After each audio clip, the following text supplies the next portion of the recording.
7 da semana 6 e ele vai fazer uma série de operações em cima das listas. E aí ele consta o seguinte, olha, faça um programa que solicite ao usuário a entrada de uma lista de valores reais.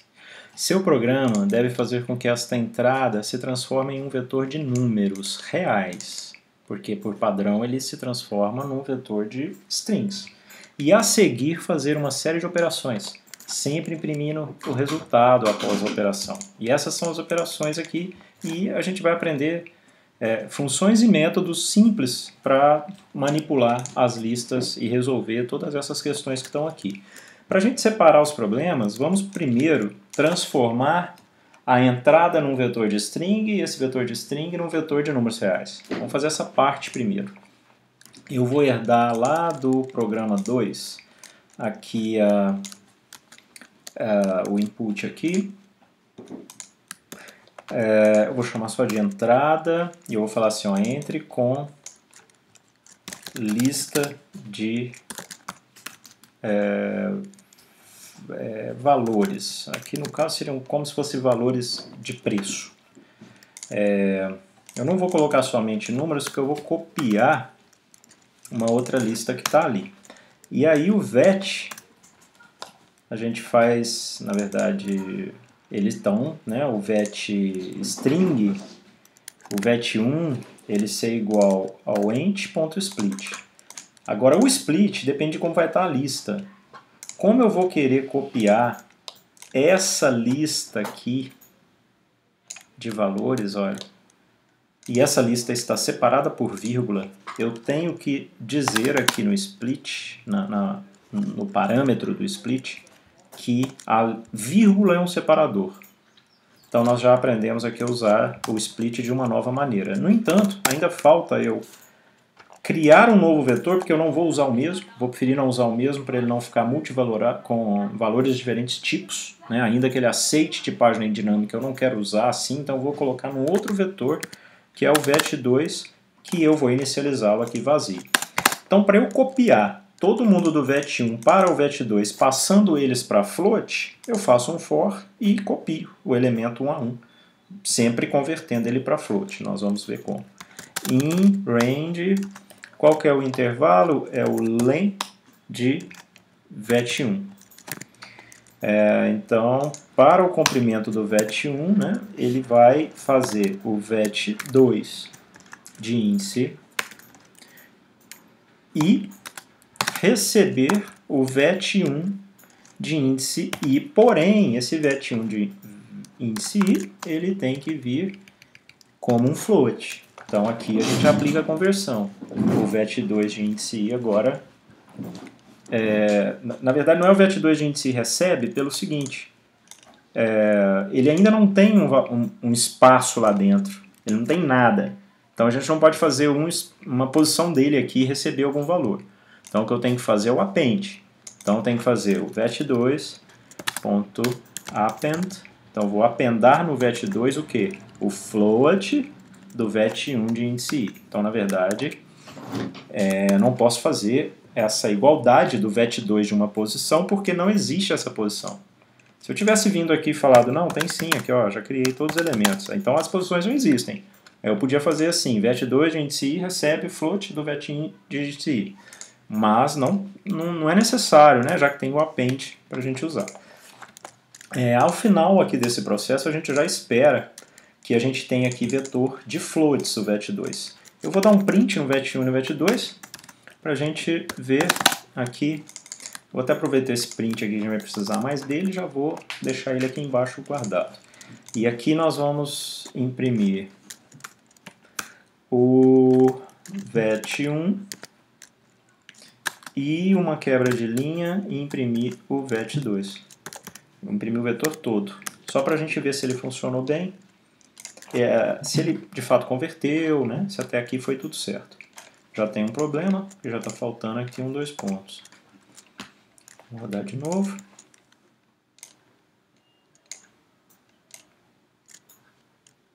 Entro com a lista de valores. Eu entrei lá com uma coisa que eu tinha copiado, então não funcionou. Deixa eu copiar para cá, de novo. os valores que eu quero. Agora sim posso copiar aqui.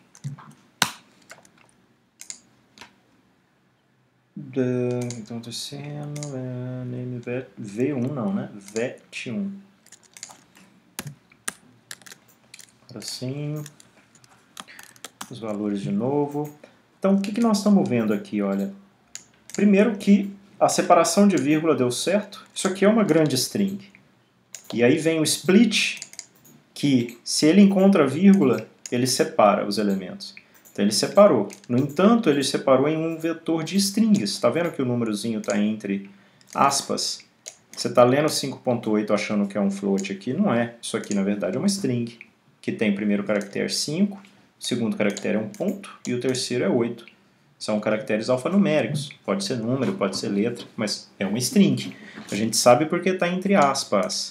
E aí deu certo passar aqui para baixo para float? Deu. Saíram as aspas. A gente está vendo que são vetores de números reais agora. Então, até aqui, o programa deu certo. Vamos seguir a sequência. Esse print ele não existe. Vamos seguir a sequência e agora vamos ver lá o que ele precisa que a gente faça. Primeiro, imprimir a quantidade de elementos da lista, o maior preço, o menor preço e a soma de todos. Nós vamos usar funções específicas para isso. Então, eu vou aproveitar esse print aqui, dar um espaço, aproveitar esse print e fazer as impressões. O length do vetor, então poderia fazer aqui mesmo, ó, length do VET1, no caso é o VET2 que eu sempre vou querer, né? Nunca o VET1. Então é tamanho, 2 pontos, é o length. Aí eu podia dar uma quebra de linha e fazer, segunda coisa que ele pede, a quantidade de elementos é o tamanho, né? Aí o segundo, maior elemento, 2 pontos, é o que? Não é o len, mas uma nova função chamada max, no caso max do VET2. Então max pega o maior elemento, e é uma função, não é um método.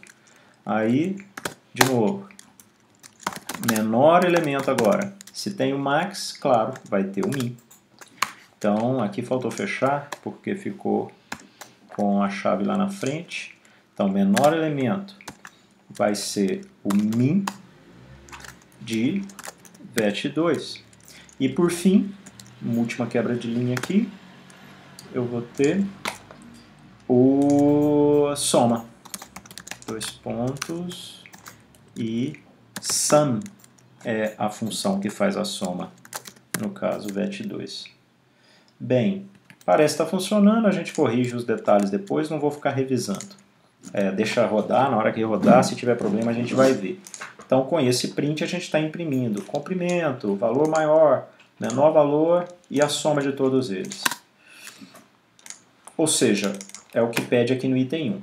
E o item 2, inverter a ordem dos preços na lista. Então para inverter a ordem, aí já não é uma função, é um método. Assim como o append é um método, e a gente também vai ter que usar métodos agora. A vantagem do método é que ele aplica a função específica do método, no caso o append, a quem vem aqui antes do ponto. E ele já aplica, não preciso fazer alguma coisa igual. Então eu só preciso fazer isso aqui agora. Ó. VET2, ponto. Qual é a função que inverte a ordem dos elementos na lista? Então é a chamada reverse, que inverte os elementos da lista. Eu preciso passar argumento aqui dentro? Por padrão ele inverte normal, então não tem parâmetro nenhum. E aí eu já vou poder fazer um print aqui, dizendo assim, lista invertida, 2 pontos, e o que eu tenho para imprimir aqui dentro? Essas aspas têm que estar aqui. O que eu tenho que imprimir aqui dentro? O VET2, porque ele que foi revertido, né? Invertido, na verdade, aqui com esse comando. É o próprio VET2. Então eu vou precisar imprimir ele aqui para várias coisas, e as outras funções que eu vou aplicar, as funções dos métodos específicos, aliás, dos métodos para a lista, né? Específicos para a lista, eu vou copiar aqui porque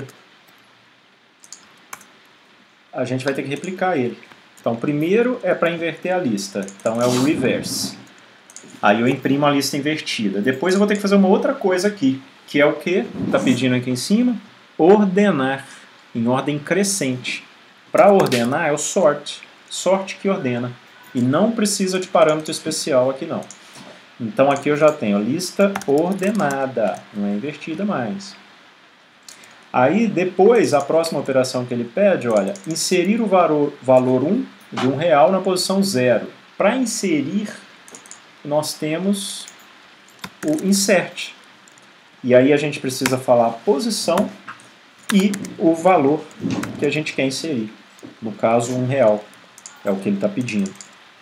Movendo os elementos para as próximas posições. Já vai fazer isso. O insert faz isso. Ele inseriu na posição 0, mas ele não excluiu o elemento 0. Senão faria vet2 de índice 0 recebe 1. Mas não é para trocar. É para inserir e mover os outros para frente. Então esse é o insert de verdade. A gente vai ver que vai ter inserido sem perder ninguém. Próxima função que ele pede. Aí aqui seria a lista inserida de, vou colocar aqui R$1. Aí depois seria depois inserir 50 ao final da lista. Mas inserir ao final a gente já conhece, é o append. Então inserir o final tá fácil, é só colocar aqui 50.00, já vai inserir ao final. Ah, mas eu não quero usar o append, não posso usar o insert? Pode, mas qual que é a última posição? Então você vai ter que usar o len, pegar e usar o insert, não precisa, o append faz isso. E aí aqui a lista inserida de 50.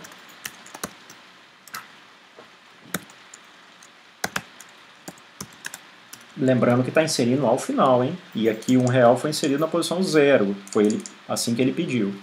Agora eu já estou no item 6, remover o elemento que está na posição 0. Então vou ter inclusive que replicar mais aqui que nós vamos precisar. Remover. Para remover um elemento de uma dada posição, a gente usa o pop. E aí é só falar posição. Pop é tira. Então pula fora. Isso significa o pop em português. E aí 0, ele vai retirar o elemento 0 e trazer todo mundo para frente. Né? Substituir o elemento 0 por o que estava na posição 1 e substituir os subsequentes também, trazendo todo mundo uma posição para frente. Então a lista sem